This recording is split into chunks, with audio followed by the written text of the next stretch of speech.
So there are many forms of relationships that we have cultivated either through birth, through experiences, or through circumstances.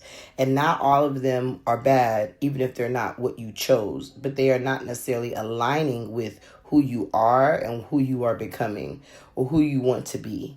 So instead of us being bound to, I'm loyal, I'm resilient, I believe that I've been with this person or in this person's life so long that I should find a way to deal with them, even if I'm not getting what I deserve. Same thing with family. You know, we find ways to constantly normalize accepting what we do not deserve so that it becomes almost impossible for you to receive what you actually do.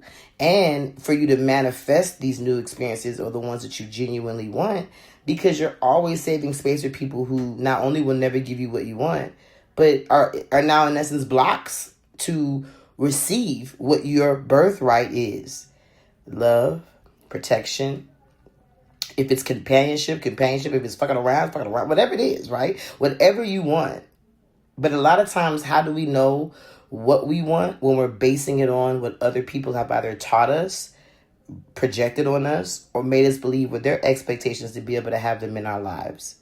So I'm just saying this to say, let's get real about who we are and how we show up for ourselves before we start talking about what other people are doing to us and how we're being treated. The other side of that is obviously boundaries. You know, you're not only dealing with people who you may have as in family or met through, years of friendship that you feel obliged to, but you're also not considering that the more that you normalize that old relationships and old relationship patterns are to be honored in spite of your growth out of them, then you cannot receive what you deserve and then in the newer, higher timeline that you've ultimately cultivated if you've been doing your work, but still trying to stay connected to these people, places, and things.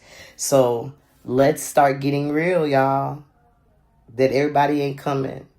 And so start packing your bags because it's time to go. I think the private jet's going to be here in I don't know, 2 hours. Grab what you can because we ain't bringing all that shit.